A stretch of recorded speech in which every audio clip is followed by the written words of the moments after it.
नमस्कार. हिंदुस्तान पोस्टमध्ये आपल्या सर्वांचं हार्दिक स्वागत आहे. मी चंद्रशेखर नेने, आंतरराष्ट्रीय घडामोडींचा अभ्यासक. माझ्याबरोबर सतीश व्हिडिओग्राफर आहेत. आपण बघितलं की गेले 2 दिवस रशियामधल्या कझान या शहरात एक फार महत्त्वाची परिषद चालू होती. त्याला ब्रिक्स शिखर परिषद म्हणण्यात येतं. ब्रिक्स म्हणजे काय आहे तर BRICS ही आद्याक्षरं घेतली तर ब्राझील, रशिया, इंडिया, चायना आणि साऊथ आफ्रिका या देशांनी मिळून एक संस्था स्थापन केली 2006 साली. त्यावेळेला जेव्हा ही संस्था स्थापन केली ते करण्याचं कारण महत्त्वाचं असं होतं की अशा या सगळ्या देशांना वाटायला लागलं होतं की युनायटेड नेशन्स म्हणजे संयुक्त राष्ट्रसंघ इथे अमेरिका आणि त्यांचे मित्र देश म्हणजे पाश्चात्य देश यांचा दबदबा खूप जास्त आहे आणि त्याच्यामध्ये या बाकीच्या देशांची म्हणजे रशिया, भारत, चीन या सगळ्या देशांची, ब्राझील वगैरे सारख्या देशांचं कोणी ऐकत नाही. तेव्हा त्यांनी ठरवलं की आपण सुद्धा आपली एक संघटना सुरू करायची आणि त्याप्रमाणे ही ब्रिक्स संघटना सुरू झाली. जेव्हा सुरू झाली तेव्हा रशियातल्या येकाटेरिनबर्ग या नंबर 4चं जे रशियातलं महत्त्वाचं शहर आहे तिथे याची स्थापना झाली आणि तेव्हापासून ही संस्था दरवर्षी आपलं शिखर परिषद घेत असते.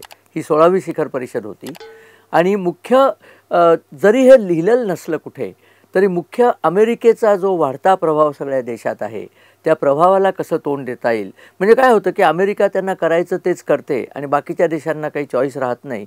उदाहरणार्थ आपण पाहिलं बांगलादेशमध्ये अमेरिकेने सरकार चांगलं चालतं सरकार उलथून पाडलं. आता हे जवळजवळ सिद्धच झालं की अमेरिकेचा त्याच्यामध्ये हात होता आणि त्यामुळे बांगलादेशामधल्या अल्पसंख्य म्हणजे हिंदूंचे खूप हाल झाले, त्यांच्यावरती खूप हल्ले झाले वगैरे. अमेरिकेला त्याची काही पडलेली नाही आहे. तसंच त्यांनी इम्रान खानचं सरकारही उलथून पाडलं होतं. युक्रेनमधली जी लढाई चालली आहे ती पूर्णपणे अमेरिकेने युक्रेनला चिथावणी दिल्यामुळेच चाललेली आहे, हे सगळ्यांना माहिती आहे. आता इस्रायलमध्ये जी लढाई चालली आहे इस्रायल विरुद्ध हमास तिथेही अमेरिका इन्वॉल्ड आहेच. बरं, सगळीकडे जगात जेव्हा लढाया होतात तेव्हा त्यांना शस्त्रास्त्र लागतात. त्यात जगातली सर्वात चांगली शस्त्रास्त्र बनवणारी कंपन्या सगळ्या अमेरिकेत आहेत. त्यामुळे अमेरिकन कंपन्यांची शस्त्रास्त्र विकली जातात, त्यांचा अतोनात फायदा होतो आणि त्यांच्याकडनं अमेरिकन सरकारला एक प्रकारचं संरक्षण मिळत असल्यामुळे अमेरिका म्हणेल तसं जग हलतं. ही परिस्थिती बदलायला पाहिजे असं या ब्रिक्सच्या सगळ्या मेंबर्सना वाटलं होतं. त्याप्रमाणे ही परिस्थिती बदलण्याचे प्रयत्न चालू आहेत. डॉलरचं सुद्धा असंच सगळीकडे फार मोठा अधिकार चालतो. सगळे म्हणजे आपल्याला तेल घ्यायचं असलं समजा सौदी अरेबियातनं तर आपल्याला डॉलरमध्ये पैसे द्यायला लागतात. आपण सौदीच्या करन्सीमध्ये देऊ शकतो किंवा आपण रुपयामध्ये देऊ शकतो, तसं करता येत नाही. अर्थात युक्रेन युद्धानंतर परिस्थितीत खूप बदल झाला. आता भारत इराणकडनं तेल रुपयामध्ये विकत घेतो आणि आता UAE आणि सौदी अरेबियाशी सुद्धा आपण डील करायला सुरुवात केली की आम्ही डॉलरच्या ऐवजी दुसऱ्या करन्सीमध्ये करू काय, अशा गोष्टी सुरू झाल्या आहेत. हे सगळं अमेरिकेला अजिबात आवडत नाही. ही सगळी ब्रिक्सची जी परिषद आहे ही अमेरिकेला न आवडणारी परिषद आहे. परंतु दिवसेदिवस जगातल्या बऱ्याच राष्ट्रांचं आणि पर्टिक्युलरली जेव्हा G20चं आपल्या इथे संमेलन झालं होतं गेल्या वर्षी दिल्लीला, त्यावेळेला सुद्धा असं लक्षात आलं होतं की G20 राष्ट्र जी होती ती ज्यांना ग्लोबल साऊथ म्हणण्यात येतं, म्हणजे असा एक साधारण समजण्यात येतं की विषुववृत्ताच्या उत्तरेला जी देश आहेत ते समृद्ध देश आहेत, दक्षिणेला देश आहेत ते जरा गरीब देश आहेत. तर ग्लोबल साऊथ म्हणजे सगळ्या गरीब देशांची संघटना असा एक कल आहे. तर G20मध्ये पंतप्रधान नरेंद्र मोदींनी सर्वात पहिल्यांदा आफ्रिकेमधल्या 54 देशांना या G20त सामील करून घेतलं आणि तो एक फार मोठा चमत्कारच झाला होता. कारण म्हणजे जी नाडलेली राष्ट्र आहेत, जी गरीब राष्ट्र आहेत त्यांनासुद्धा आवाज मिळाला. इतकी ही गोष्ट आता पुढे गेलेली आहे. ही जी परिषद आहे कझानमध्ये घेतलेली ब्रिक्सची, त्याला अँटोनियो गुटेरेस जे युनायटेड नेशन्सचे सेक्रेटरी जनरल आहेत ते सुद्धा गेलेले आहेत. त्यांनाही लक्षात आलं की याच्यामध्ये युनायटेड नेशन संयुक्त राष्ट्राचं सुद्धा महत्त्व कमी कमी होत चाललेलं आहे. आता ही परिषद जी घेतली ती कझान या गावात घेतली. कझान या गावाबद्दल थोडीशी माहिती देतो. कझान हे रशियातलं 3 नंबरचं महत्त्वाचं गाव आहे. त्याला रशियाची 3री राजधानी असं म्हणतात. तसं रशियाची राजधानी तर मॉस्को आहे आपल्याला माहिती आहे, परंतु रशियाच्या पूर्वीच्या साम्राज्याची राजधानी होती सेंट पीटर्सबर्ग, ज्याला रशियन राज्यक्रांतीनंतर त्यांनी त्याचं नाव लेनिनग्राड ठेवलं होतं. पुढे रशियाचं विघटन जेव्हा झालं 1990 साली तेव्हा त्याचं नाव बदलून पुन्हा सेंट पीटर्सबर्ग हे रशियाचा जो संत पॅट्रन सेंट ज्याला म्हणतात सेंट पीटर त्याच्या नावाने ते आहे आणि रशियाचा राजासुद्धा पीटर द ग्रेट होता, त्याच्याही नावाने ते आहे सेंट पीटर्सबर्ग. तर सांगण्याची गोष्ट अशी की कझान ही अत्यंत महत्त्वाचं शहर आहे. नुसतं 3री राजधानी म्हणतात एवढंच नव्हे तर तिथे खूप महत्त्वाचे उद्योग आहेत. IT, विमानांचे कारखाने आणि इतरही मोठे मोठे कारखाने हे कझानमध्ये आहेत. त्यामुळे रशियाच्या आर्थिक शक्तीचं स्रोत, शस्त्रास्त्र निर्मिती वगैरे सुद्धा कझानमध्ये होत असते. कझान हे जुन्या तातारिस्तान राज्याची राजधानी होती. तातार लोकं जी होती ती एक मुस्लिम टोळी होती. ती रशियन क्रांतीनंतर त्यांना सगळ्यांना कम्युनिस्ट करण्यात आलं आणि त्या लोकांचं तिथे कझानमध्ये राजधानी होती. आजसुद्धा कझानमध्ये आपण पाहिलं तर 52% रशियन लोक आहेत आणि 48% तातार लोक आहेत. असं हे कॉस्मोपॉलिटन शहर आहे.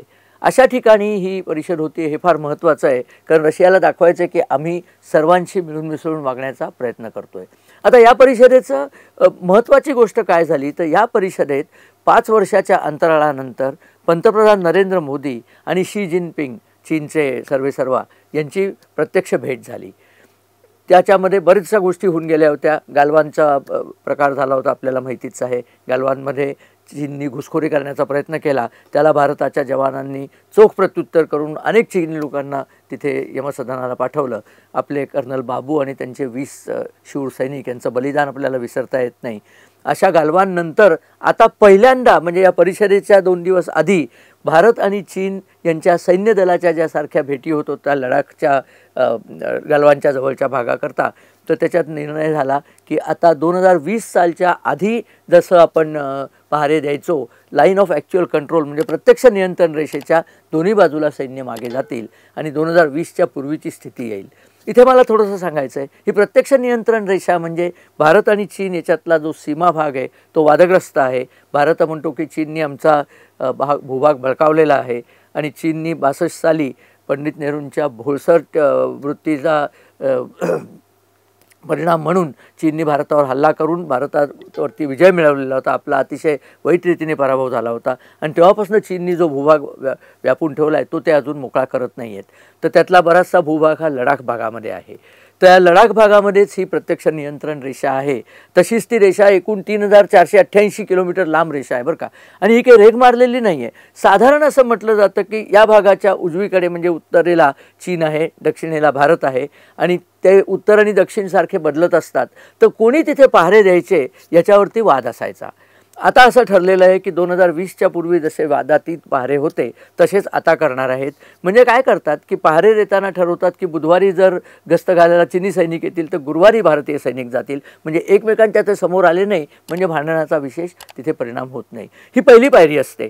भारताने आपलं सैन्य दल तिथे आणून ठेवलेलं आहे, आपल्या तोफा तिथे नेल्या आहेत, आपली हेलिकॉप्टर्स तिथे आहेत, विमानदळ सक्षम आहे. त्यामुळे चीनला तिथे काहीही करता येत नाही.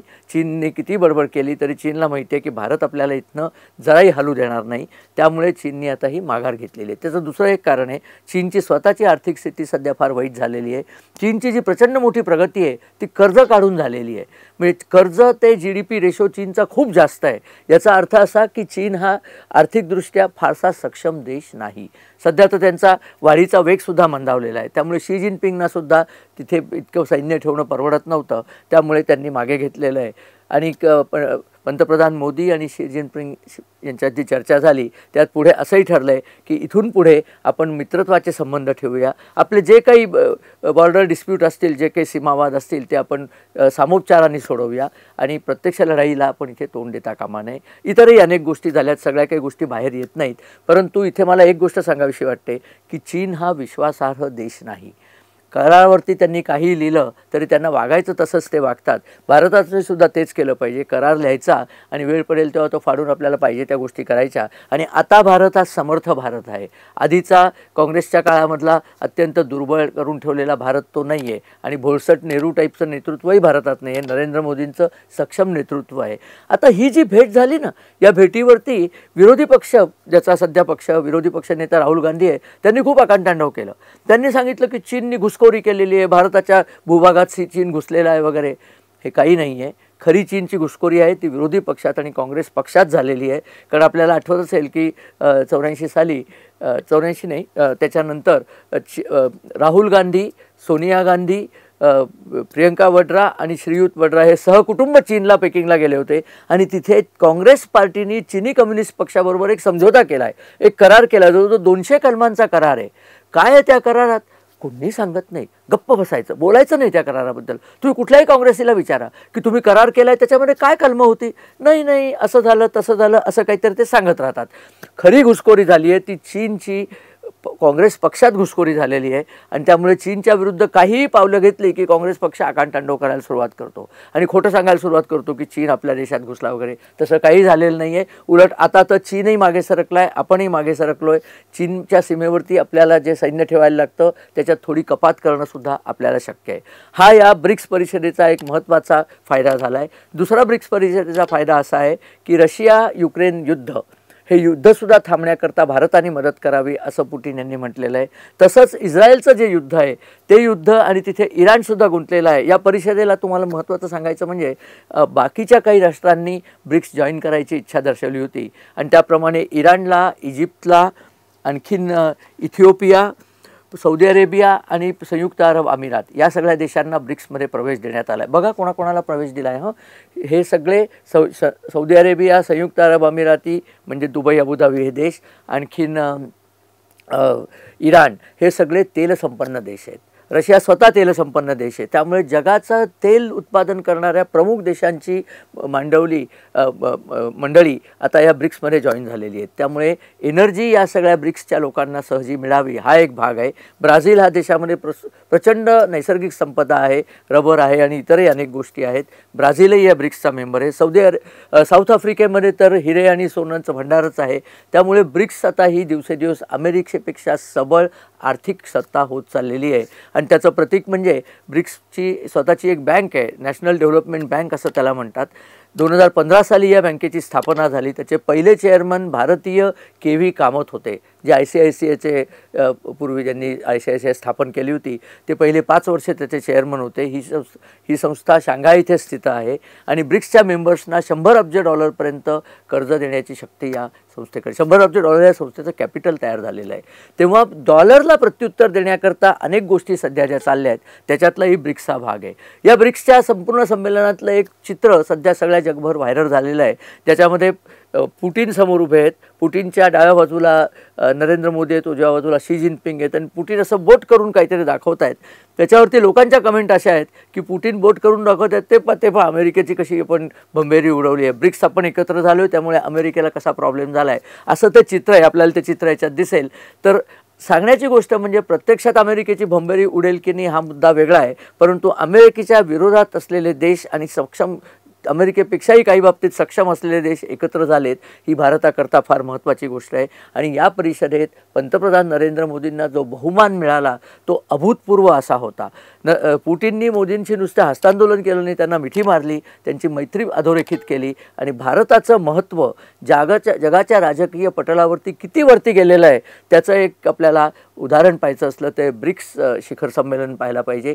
पंतप्रधान नरेंद्र मोदींनी हे संमेलन गाजवलेलं आहे. भारताने इतरही अनेक गोष्टींमध्ये सांगितलेलं आहे की आमची UPI सिस्टीम आहे ती सगळ्या जगभर चालवा. आर्थिक नीत्या जगामध्ये ज्या घेतल्या जातात त्याच्यामध्ये भारताला महत्त्वाचा रोल आता मिळत चाललेला आहे. आणि ही जी लढाई चालली आहे युक्रेन आणि हमासची, त्या दोन्ही लढाया थांबवण्याच्या दृष्टीने या सगळ्या देशांनी भारताला विनंती केलेली आहे. इराणने विनंती केलेली आहे, सौदी अरेबियाने विनंती केलेली आहे आणि रशिया तर म्हणतोच आहे की ही लढाई थांबवण्यामध्ये भारताने महत्त्वाचा भाग. या लढाया का थांबल्या पाहिजेत ते एक सांगतो आणि हा व्हिडिओ मी संपवतो. या लढाया थांबल्या म्हणजे अमेरिकेचं सध्याचं लक्ष जे इस्रायल आणि युक्रेनवरती आहे ते हटून ते पुन्हा पूर्वीप्रमाणे चीनवरती जाईल. त्यामुळे चीनवरती एक जो बाहेरचं एक प्रेशर आपल्याला ठेवायचं असतं ते अमेरिकेचं प्रेशर चीनवरती येऊ शकतं. म्हणून भारताची इच्छा आहे की या लढाया थांबाव्या. एक लक्षात घ्या, या लढाया थांबल्या की त्या देशामध्ये खूप जास्ती प्रमाणावरती त्यांना स्किल्ड मॅनपॉवर म्हणजे कौशल्यपूर्ण कामगारांची गरज भासेल आणि ती गरज भारत अत्यंत सक्षमपणे ती पुरवू शकतो. त्या दृष्टीने भारताच्या अर्थव्यवस्थेला सुद्धा या लढाया थांबल्या तर खूप फायदा होणार आहे. एकूण ब्रिक्सची ही जी परिषद झाली त्याच्यात ठोसपणे भारताचा ठसा उमटलेला आहे. भारताच्या महासत्तापणाची ही नांदी समजायला हरकत नाही. आपल्याला याचा आनंद झाला पाहिजे म्हणून मी हा व्हिडिओ केला. हा व्हिडिओ जर आपल्याला आवडला तर आपण मित्रपरिवाराबरोबर शेअर करा, आमच्या चॅनलला सबस्क्राईब करा, आम्हाला आपले लाईक्स आणि आपले कमेंट्स येऊ दे आणि हा व्हिडिओ बघितल्याबद्दल आपले धन्यवाद आणि नमस्कार.